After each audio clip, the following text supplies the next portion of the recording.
पुणे येथील सिंचन भवन बैठक संपन्न। डॉक्टर बाबासाहेब देशमुख, खासदार धैर्यशील मोहिते पाटील, अधिकारी वर्ग व शेतकरी बांधव मोठ्या संख्येने उपस्थित होते। राज्यात मुसळधार पाऊस सुरू असल्याने पूर परिस्थिती व वरील सर्व धरणे पूर्ण क्षमतेने भरलेले आहेत। यामुळे हे पाणी वाहून चाललेले आहे। तरी दुष्काळ भागातील सांगोला, पंढरपूर, मंगळवेढा या भागातील छोटी तळे व बंधारे भरून देण्यासाठी डॉक्टर बाबासाहेब देशमुख यांनी जोर धरला।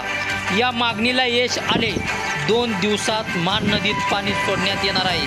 खरंच या सिंचन भवन बैठकीमुळे व समाजसेवक डॉक्टर बाबासाहेब देशमुख म्हणजे प्रति आबासाहेब याला शोभून दिसतात।